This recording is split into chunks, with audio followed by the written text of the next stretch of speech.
aquela história de família tradicional já era. As famílias hoje são formadas por diferentes configurações e vínculos afetivos. 2 mães, 2 pais, mãe solo, pai solo, casais com pessoas transgênero, não binárias. Isso sem falar no tal do poliamor. Com essa diversidade de relações, como é que fica a licença parental? Quem é que vai tirar aqueles 120, 180 dias para cuidar da fofura que acabou de chegar na família? E a licença paternidade de 5 dias vai para quem? A mãe não gestante, no caso de um casal de 2 mulheres, por exemplo, se enquadra onde? Esse é o tema do Blind Date RH de hoje. Licença parental na sociedade atual. Meninas, então é o seguinte, eu vou pedir agora para vocês tirarem as vendas e eu quero que vocês se apresentem uma a outra. Oi! Tudo bem? Tudo, e você? Parece até que rosto conhecido. Também parece conhecido. Quem começa? Pode começar. Nossa, bom, eu sou Mariana, sou mãe, falando do tema já, né? Mãe de pet e mãe de criança. Eu tenho uma filha de 5 anos, que é a Sofia, e o Bartô, que tem 6 anos, então eles vieram pertinho, assim, que é um pastor de Shetland fofo, príncipe. Eu trabalho em recursos humanos há mais de 15 anos e hoje eu estou em desenvolvimento organizacional, que é também uma área que foi sempre uma escola, assim, para mim. E trabalho numa gigante farmacêutica, que é a Hypera Pharma. De forma geral, sou essa pessoa, assim, né? Bom, eu sou Letícia, sou mãe também, mas eu ganhei de você bem de longe, porque eu tenho 3. Tive uma e depois tive gêmeos. Nossa. Então eu tenho a Helena, que vai fazer 8 anos semana que vem. E aí depois vieram o Lucas e o André, e eles têm 4 anos. Trabalho em RH também há bastante tempo. Hoje estou trabalhando no Banco Pan, já faz 4 anos que eu estou lá. Cuido de toda a estrutura do RH. Adoro trabalhar em RH, gosto muito de trabalhar e estar com as pessoas. Que bacana, devidamente apresentadas. Então agora eu queria lançar o primeiro tópico para a gente bater papo. Quero que vocês expressem a opinião de vocês e de alguma forma possam trocar também, para que as pessoas que estejam assistindo a gente consigam fazer uma reflexão bem rica sobre esse assunto. E a primeira coisa que eu queria trazer para vocês é que a nossa legislação, ela ainda não está totalmente preparada para essas novas configurações familiares. Eu ouvi há pouco tempo um caso de uma mãe que estava se preparando, na verdade, para a maternidade. Ela é casada com uma mulher, a mulher ela é CLT, a mulher é autônoma, quem vai gerar o filhinho delas ou a filhinha é a mulher autônoma. E essa mãe foi a gestora dela para falar, olha, eu sou CLT, eu não vou gerar esse filho e eu gostaria de ter a minha licença maternidade. E a empresa entendeu que nessa configuração não cabia esse direito a ela. Então, porque a legislação não dava esse direito. Gente, será que vale a pena a empresa ir além, as organizações irem além da legislação nesse caso? A mesma questão de casais que são hétero, hoje tem muitas coisas que o homem assume mais do que a mulher, do que a gente está acostumado, do que vinha antigamente, né? Do que a gente viu os nossos pais, os nossos avós. Então, eu acho que as coisas vêm mudando bastante. Até porque as pessoas que se envolviam, né, com pessoas do mesmo sexo procuravam esconder isso da sociedade, porque existia um preconceito muito grande. Então, assim, acho que essas questões são novas e eu acho que a gente vai vendo como as pessoas vão se comportar e também como as empresas vão se comportar. Eu acho que se o governo, né, se não tiver uma coisa mais institucional, eu acho que nem todas as empresas vão aderir. E você, Mari, o que você acha? Então, eu acho que, te ouvindo, Letícia, assim, a primeira quando você falou, eu falaria, óbvio, sim, super, a gente precisa, né, também ter a responsabilidade de ir puxando, né, um outro olhar independente da lei. Mas, por um outro lado, quando eu discuto falando, se a lei não acompanhar, vai ser muito mais difícil essa virada de consciência. Então, eu concordo, né, assim, o que eu acho que é muito além do gerar também, né, tem a ver com o cuidado de um novo ser que está entrando numa nova família. A gente, como empresa, assim, né, como atuante dentro de organizações, a gente tem uma grande potência, assim, de conseguir, de alguma forma, influenciar e trocar, né? Tem muita coisa que a gente acaba fazendo acontecer porque viu, muitas vezes, o vizinho fazendo, né? E isso foi reconhecido. Então, eu acho que é um movimento que tem que vir dos dois lados, né? E aí, eu acho que tem um lugar anterior que você começou a falar, que é o quanto que eu me sinto também confortável e confiante para falar que isso é uma necessidade para mim. Né? Muitas vezes eu nem falo, né? Às vezes, de repente, está acontecendo de uma criança entrar numa família e aquela pessoa não está confortável de trazer isso para dentro da organização. Eu posso pegar um gancho porque isso que você falou é muito importante. As pesquisas mostram que os casais de duas mulheres, por algum motivo, se sentem mais à vontade de colocar para os gestores essas necessidades. E os casais com dois homens, eles se sentem menos à vontade. Vocês acham que as organizações têm um papel importante em fomentar o conforto, dar o conforto para que essas pessoas, a gente fala até de saúde mental nesse sentido, né? Para que os casais homoafetivos, tanto como dois homens ou duas mulheres, se sintam à vontade de falar? Sim, eu acho que a gente tem um papel assim, né? Eu acho que começa na confiança, né? Eu até nem falei na minha apresentação agora há pouco, eu adoro arte, adoro tatuagem, enfim. E eu tenho uma tatuagem que é Seja Você. E aí, assim, porque pra mim isso é muito uma verdade, né? Então eu acho que começa daí, sabe? Quem são essas pessoas e quanto que elas podem ser elas mesmas, para que aí sim eu possa falar, olha, né? Eu me relaciono com um homem, eu sou heterossexual, mas assim, eu poder falar sobre isso, né? E falar, não, olha, eu me relaciono, né? Eu sou um homem, me relaciono com outro homem e a gente quer ter uma família. De poder abrir esse espaço, né? Assim, de ser mais natural abrir esse espaço, né? E essa discussão e ter o direito de receber essa nova configuração familiar. Acho que você trouxe um ponto super importante, uma palavra, né, assim, que é confiança. Então, assim, acho que se a pessoa sente confiança, né, no ambiente dela, se sente tranquila, acho que ela consegue expor que ela tem um relacionamento com uma pessoa de outro sexo, do mesmo sexo, enfim. E acho que você trouxe também um outro ponto da questão do quanto a pessoa consegue ser mais produtiva, né? Porque ela não vai perder tempo tentando esconder o que ela é, o que ela tá passando dentro de casa, né? Indo também para esse lugar da equidade, né?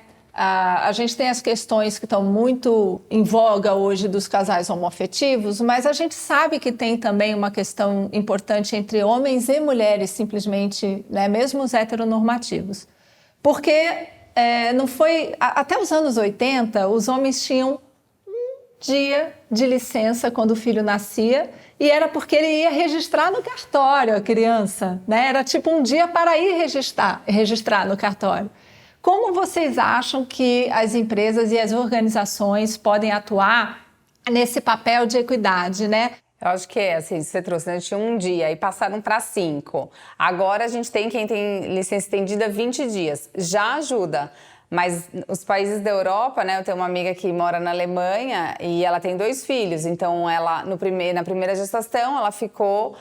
não me lembro quantos meses são lá, mas não sei se são 4, se são 6. E aí depois ela voltou a trabalhar e aí quem entrou de licença foi o marido dela. Então, assim, isso dá uma tranquilidade para a mãe, porque você não precisa olhar uma escola ou uma cuidadora com o seu filho bebezinho ainda, né? Então, existe, de fato, lá isso acontece, assim, é super natural, né? Então, eu acho que é um privilégio para esses países, né, que estão, né, mais evoluídos, na minha opinião, nessa agenda de ter esse privilégio, assim, do pai também poder viver ali e acompanhar ali o desenvolvimento dos primeiros meses, né? Então, não é só uma questão de ajuda no sentido porque é bem braçal, dá bastante trabalho, mas no sentido também de curtir, de poder vivenciar, de poder ver sorrisos, ver os primeiros passos, ver as primeiras palavras.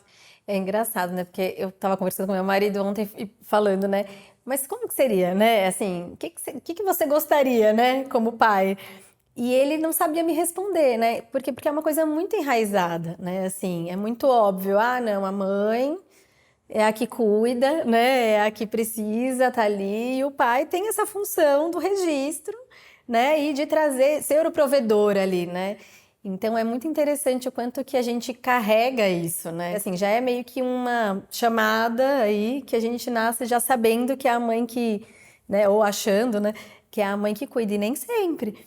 né? Então, acho que tem uma coisa que já vem da sociedade, tem uma coisa que já meio que, sou o homem da relação, então eu sou quem vai ficar menos tempo nessa relação. Já me disseram isso, então também não sei se eu posso muito brigar por outras coisas. E tem um aprender outros modelos, né? Então, acho que esse é o desafiador, né? A gente poder se ver em outro papel, assim. A gente sabe que, historicamente, as mulheres, elas deixam os empregos, muitas vezes, ao terem filhos. E muitas vezes isso acontece depois que a licença maternidade acaba, ou elas são desligadas, elas não retornam, ou elas realmente querem deixar porque ficam muito inseguras por causa desses anos. Na Europa, por exemplo, na Espanha, pais e mães podem tirar familiarmente, como você falou, né, Lê, a licença. Dito isso, o que vocês acham que vai acontecer nas organizações se pais e mães tiverem esse direito? A gente vai ter vai afetar a empregabilidade das pessoas? As pessoas que tiverem filhos vão ficar menos sedutoras para o mercado de trabalho? Eu acredito que se isso acontecesse, eu acho que a gente ia acabar com alguns vieses que às vezes as pessoas têm sem querer ao entrevistar outras, né? Então, assim, eu passei por uma experiência faz muitos anos, eu tinha acabado de casar, fui fazer um processo seletivo, e aí, né, as pessoas sempre perguntam, tal, e eu contei, eu acabei de casar, tal. E a primeira pergunta que a pessoa me fez quando eu falei na sequência, ela falou assim: você quer engravidar? Como se fosse uma coisa assim, você casa, engravida, tal. Então, assim, eu não passei, eu não sei se foi por causa disso. Então, eu acho que se isso acontecesse do homem também ter essa licença, eu acho que esses vieses, eles acabam, né? Porque aí isso pode acontecer com qualquer pessoa, né? Não é só com a mulher.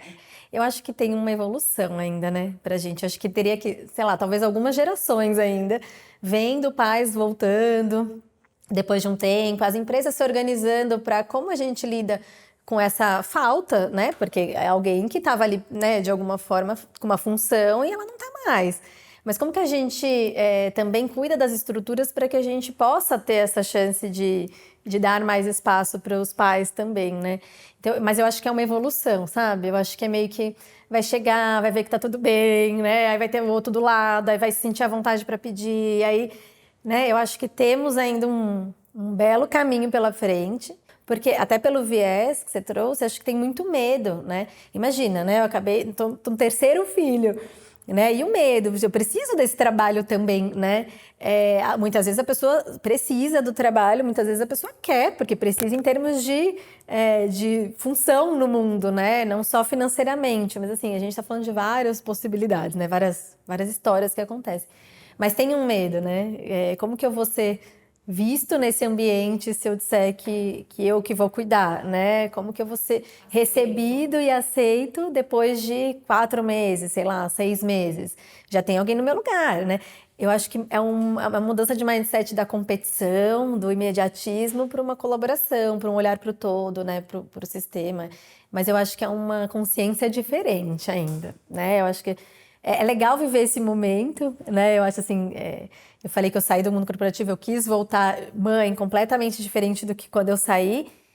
E eu acho que a gente está vivendo esse momento de mundo para provocar algumas coisas. Mas tem uma consciência aí, né? E ao mesmo tempo eu acho, como a gente ainda tem esse olhar de competição, quanto mais empresas fizerem, mais eu vou entendendo também que é um lugar legal, né? E não... Eu vejo, nem que seja pela competição, não é o melhor caminho, eu preferi o caminho genuíno, mas nem que seja pela competição, você está trazendo outras questões à tona, né? Então, mas tem uma evolução, eu acho que tem um chão ainda pela frente. Vocês acham que dar atenção a essas causas contemporâneas da parentalidade pode ajudar as organizações a reterem grandes talentos? Eu acredito que sim, né? Como a Mari estava falando, eu acho que, pela questão da competição, mas eu acho que isso vira mesmo uma vantagem competitiva. Então, para pessoas que valorizam isso vira um canal de retenção, sim. Então, é uma escolha estar aqui, porque aqui eu tenho direito a isso, e aqui as pessoas não vão estranhar se eu usufruir, né, desse benefício do que ir para um lugar que não tem. Então, eu acredito que isso torna, assim, uma possibilidade de retenção, de ligação, né, da pessoa com um vínculo com a empresa que ela está.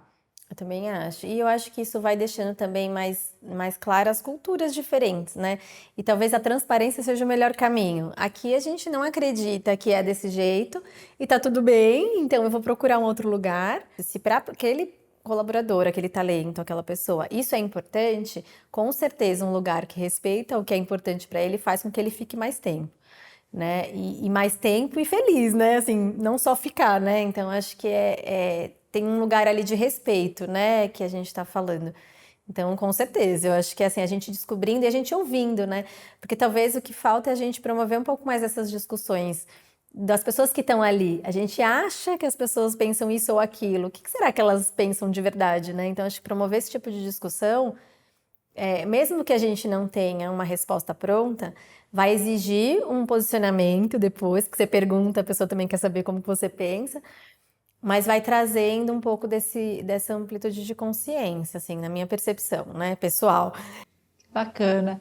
Bom, depois que vocês se conheceram, para terminar, o que vocês falariam uma para outra? Eu adorei a conversa, assim, né? É interessante porque por mais que a gente se conhecesse num outro contexto, talvez a gente não tivesse a chance de saber como o outro pensa, né? A gente fica num contexto mais superficial. Então, acho que a gente conseguiu, mesmo rápido, ter, né, uma troca legal. Eu diria, assim, que eu tô aqui na dúvida, vou pro segundo, não vou ter segundo filho, não sei o quê. Pronto, me encorajou, mas não significa que eu ainda tenho essa decisão feita. Mas, assim, eu acho que eu super admiro, assim, só de entender, né, do momento que você tá profissionalmente, né, de olhar para uma mãe de 3 filhos, assim, eu super admiro, eu acho incrível. Eu sinto muita falta de trocar com outras mães, então já temos uma conexão. Então, eu acho que a gente trocando, a gente sempre aprende. Foi muito gostoso. Prazer. Para mim também foi ótimo, acho que é bom assim, a gente encontrar pessoas da área de RH, né, da área de pessoas, e não falar só de temas específicos, né, bem relacionados à área de RH, então falar de temas mais abrangentes, assim, então foi muito bom. Também adorei te conhecer, ouvir sua história e eu vou te encorajar então até outro filho.